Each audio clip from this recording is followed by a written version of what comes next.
So with the uncertainty of the housing market, with mortgage rates going way up, with inventory still being low, with the Fed trying to get a grasp on inflation but not really having a full handle on that, inflation is still hurting a lot of people. And with talk of recession and where the economy is going to go, I mean, what should you do? Should Joe Churro just stay put? Should he keep renting and not buy a house? Should Jamar Base not sell his house? Well, maybe and maybe not. Today, I'm going to walk you guys through some more data and we're going to look at charts. Yay, charts. Because you need to be informed about the market if you're going to make a wise decision. So we're going to give context. I love context and perspective. We are going to look at a home prices chart. We're going to look at annual inventory for housing. We're going to look at mortgage rates annually and mortgage rates monthly and try to put it all together for you guys. Let's get right into it.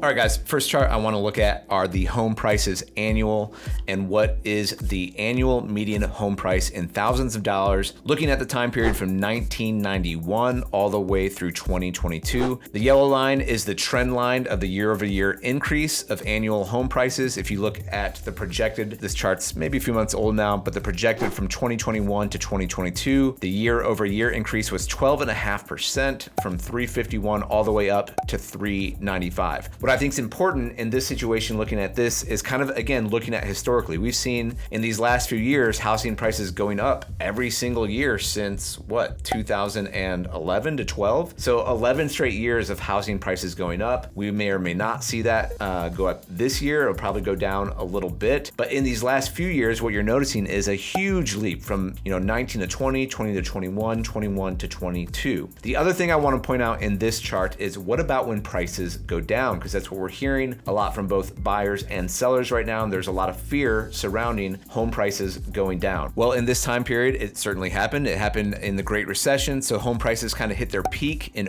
06 and 07. And then they went down in 08, 09, about equal in 10, and went down a little bit more in 11 before they started climbing back. And so there's a period of about, 1, 2, 3, 4, 5, 6, 7, maybe 8 years before they went back to their actual start of what they were in 06 and 07. That's important context to know. If you are buying a house now, it is important to know that the home price could actually go down. We'll talk about how that impacts you a little bit later on in this video.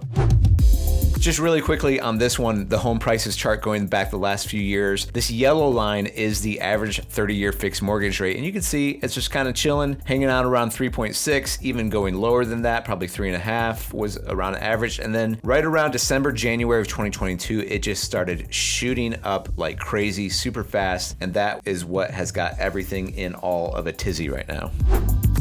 Next chart, let's look at inventory on an annual basis. And we're gonna piece this all together for you guys at the end. I'm just trying to give you context right now. So going back to 1999, you're looking at how many months of supply of inventory do you have? Now, a balanced market is this yellow dotted line right in the middle. A balanced market means that there's 6 months of inventory on the market. That means if no new houses came on the market, it would take 6 months for all of that inventory to be sold. Now, looking at this chart, you see back in the 90s and early 2000s, it was a little bit under that market. So it was more of a seller's market at that time. Then the recession hit and you had a lot of inventory on. So it was a buyer's market. You had more than 6 months inventory, peaking up at 10.4. So a lot of inventory. It was hard to sell a home then. And then it came down consistently all the way through 21 and 2022, where it hit just record low inventory levels of an average of 2.3, 2.5 months of inventory in the last few years. And what has that meant for you, the buyer or the seller? It's meant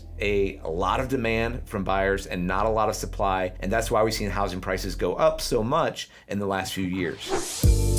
All right, next chart, mortgage rates. This is why hopefully you clicked on this video to understand what's going on with mortgage rates. Mortgage rates are ultimately important. If there's a high mortgage rate, I can't buy a house or I can't sell a house and everyone's just kind of going crazy.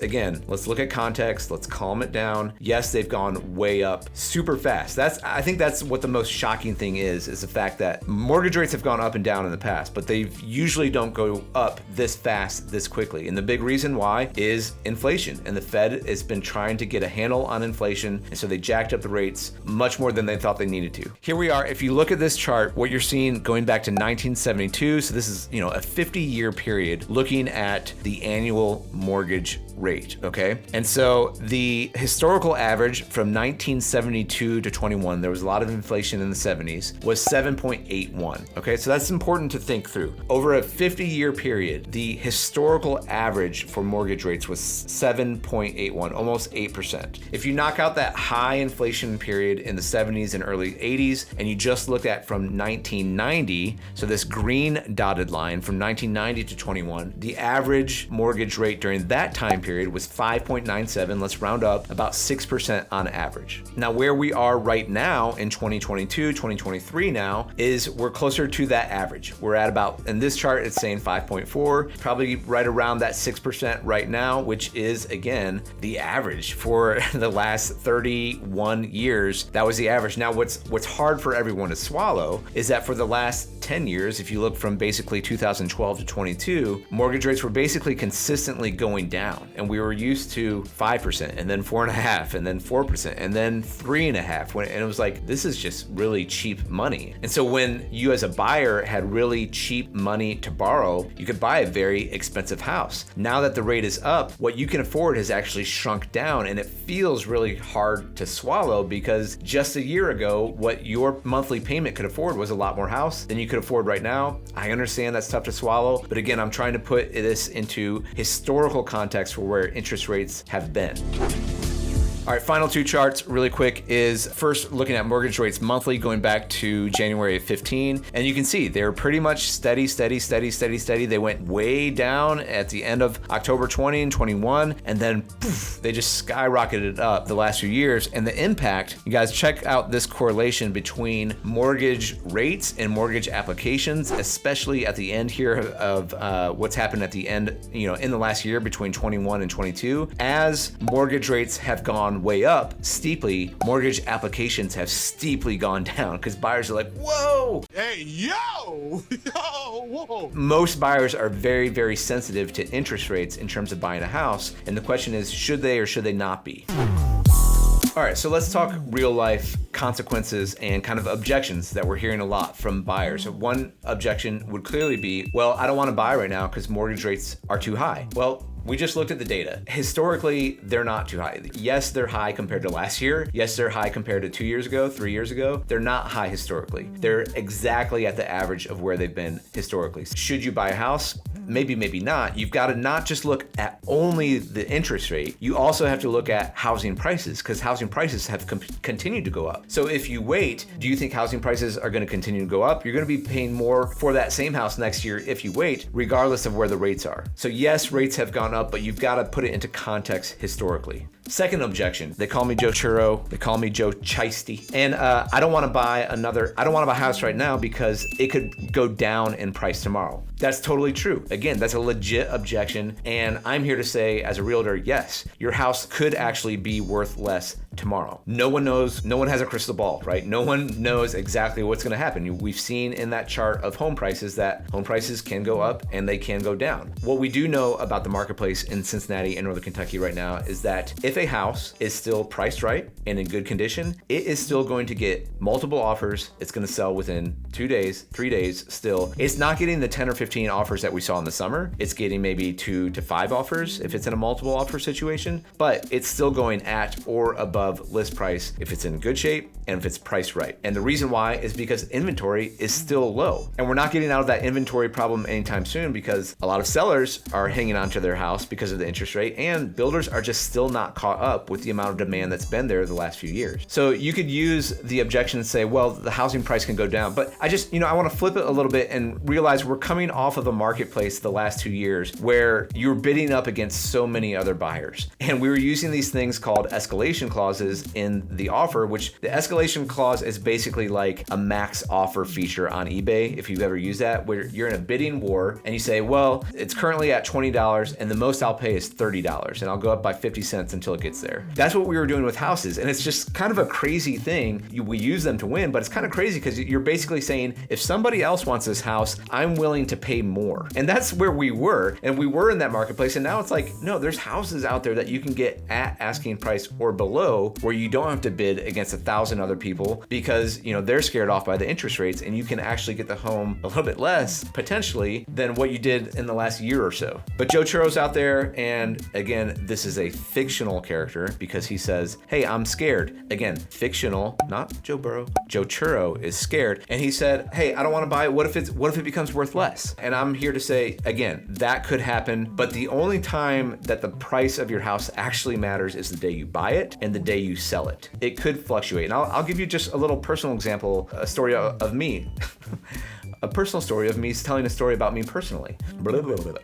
I bought my first house in fall of 2007, right at the peak. First house, was sweating bullets when I signed that contract, or when I was selling the mortgage docs. And then the Great Recession hit, and my house went down in value for many years. I lived in that house for 4 years. I then rented it for 9 more years, and I then sold it. So I made profit on the rent for years, and then I sold it last year for a big profit because I held on to it. I held on to it through the dip, and then it came back up, and I sold it in 2020 or 2020. I think in 2021, early 2021, when price had gone way back up. So yes, your home could go down, but as we've seen historically, even when home prices go down, ultimately they're going up on an average of about 4% a year forever. Those are some of the buyer's objections. Let's talk about the seller objection really quick, which is, hey, I've got this low interest rate on my house. I don't want to sell it and then get a higher interest rate. Again, that's a legit objection, but I would say again, it's not all about the interest rate. Why do you need to move? Do you need a bigger house? Do you need a smaller house? Do you need to be closer to family? Do you need to be closer to work? Yes, you might be paying more in an interest rate now. You have a higher interest rate, but you also, if you've owned your house currently, you probably just had a huge chunk of equity earned in the house because of all the appreciation you've experienced in the last few years. So the question, there's a couple questions. There's a math question, which is, how long is it going to take for the payment on your new house with a higher rate to catch up with the thousands of dollars of equity you just earned owning your house? That's one question. You just kind of got to run the math on that. Typically, it's going to be probably several, or if not decades of years. The second question really is, are you actually motivated to move? Do you really need to sell your home? Is there a big enough reason for your family right now that makes sense for you and your situation that you actually need to sell? If so, you should sell the house and not worry about a mortgage rate. All right, guys, let's recap, shall we? Housing prices go up over time. They can go down, but they're usually going to come back up again. Housing inventory is still low, which means that housing prices are probably going to stay pretty stable even in the current market that we're in. Mortgage rates have shot way up in the last year, but where they stand right now is where they've been at an historic average for the last 30 years. So yes, they're a lot higher than they were a year ago, but no, they're not high in terms of historically speaking. So should mortgage rates be the reason why you do or don't buy or do or don't sell? I would say no. You've got to put it into a larger context, which hopefully we did for you guys today. All right, guys, thank you so much for watching. Every time you like, every time you subscribe and join the Sztanyo Clanyo, helps me bring more of this content for you. If this was helpful today, please click the like button. Please subscribe to the channel. If you need help buying or selling in the Cincinnati or Northern Kentucky area, or you know somebody who's looking to buy or sell, give us a call, 513-813-6293. Thank you guys so much for watching. We'll see you next time.